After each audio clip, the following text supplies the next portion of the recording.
स्वागत करती हूँ। जैसा कि आप सभी लोगों को विदित है, आज हम लोग पहली बार औपचारिक रूप में मिल रहे हैं यहाँ पर, और ये प्रेस कॉन्फ्रेंस जो यहाँ पर एक चर्चित कांड हुआ था जिसमें नगर थाना अंतर्गत बैंक ऑफ महाराष्ट्र में लूट हुई थी, उस कांड में, उस घटना से और उस घटना के बाद समस्तीपुर और बिहार पुलिस की उपलब्धियों से आप सभी लोग भली भांति परिचित हैं।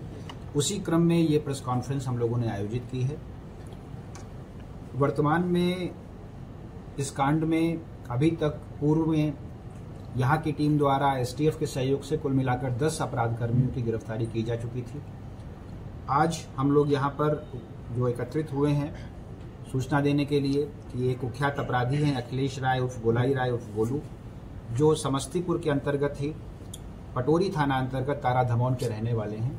इनका विस्तृत आपराधिक इतिहास है।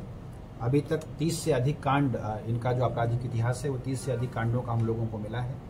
इसकी समस्तीपुर पुलिस तफ्तीश कर रही है कि किन कांडों में ये जमानत पर हैं, उन पर हम लोग जमानत इनकी खारिज कराने की कार्रवाई करेंगे। 5 से अधिक कांडों में ये वांछित हैं, उन पर इनको रिमांड कराने की कोशिश करेंगे।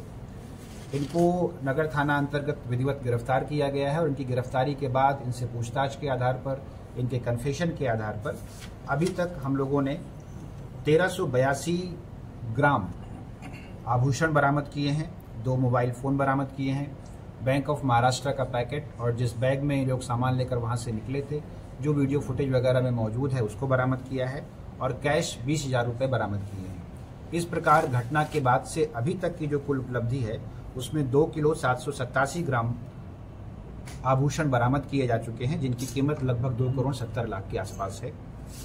साक्ष्य के आधार पर इनके साथ इनकी पत्नी को भी गिरफ्तार किया गया है और उनको विधि सम्मत कार्रवाई हम लोग कर रहे हैं, जुडिशियल कस्टडी में फॉरवर्ड कर रहे हैं। शेष बचे हुए अभियुक्तों के बारे में जानकारी के आधार पर आसूचना संकलन करते हुए हम लोग कार्रवाई कर रहे हैं और हम लोगों की उम्मीद है और आशा है कि जल्दी से जल्दी उन लोगों की गिरफ्तारी कर लेंगे और जो हम लोगों का बचा हुआ सामान है उसमें भी अधिकांश की बरामदगी करने में हम लोग सक्षम होंगे। नगर थाना से फरार चंदू अब तक क्या मतलब अपराध करने का जो देखिए, मुख्य रूप से ये इसी प्रकार के कांडों में और शराब से जुड़े हुए कांडों में वांछित रहे हैं। विस्तृत आपराधिक इतिहास से इससे संबंधित प्रेस ब्रीफ आप लोगों के साथ शेयर की जा रही है।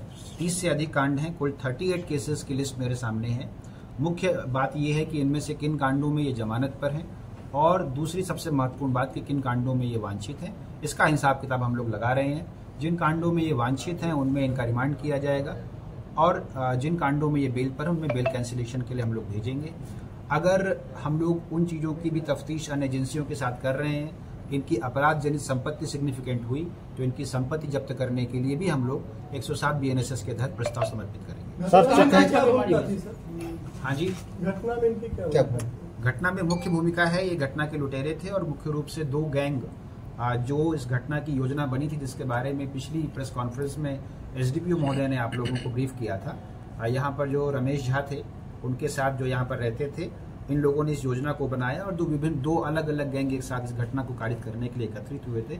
उसमें से एक गैंग को यही लीड कर रहे थे। जहाँ तक रही बात, आपने पूछा कि छापेमारी, तो पुलिस तो जो रिजल्ट है, जो परिणाम है वो आपके सामने है। छापेमारी समस्तीपुर अंतर्गत 2-3 विभिन्न स्थानों पर की गई थी, लेकिन जो सिग्निफिकेंट अचीवमेंट है वो जो ये अभियुक्त हैं, इनकी पत्नी के पास से और इनके घर से बरामदगी हम लोगों की हुई है।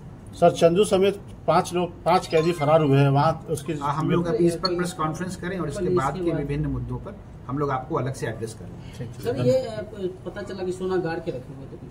हाँ, कुछ सोना हम लोगों को बरामद मिला है, कुछ इनके घर पर अलग अलग स्थितियों में मिला है, बट ये बहुत सिग्निफिकेंट नहीं है। मुख्य बात ये है कि जो पुलिस है उसकी पूछताछ और जो इनके कन्फेशनल स्टेटमेंट का सत्यापन बहुत विधिवत तरीके से किया गया है। उसको सर्च और सीजर का वीडियो भी बनाया गया है। उसके आधार पर ये बरामदगी हुई है और जो बरामदगी है ये समस्तीपुर पुलिस के लिए, बिहार पुलिस के लिए उत्साहजनक है। जैसा कि मैंने आप लोगों को बताया कि 2 किलो 787 ग्राम सोना और इसके आभूषण अभी तक हम लोग बरामद कर चुके हैं। इसी तरह की महत्वपूर्ण जानकारियों के लिए बने रहिए चमकांता न्यूज लाइव के साथ और हमारे चैनल को लाइक, सब्सक्राइब और ज्यादा से ज्यादा शेयर अवश्य करें। धन्यवाद।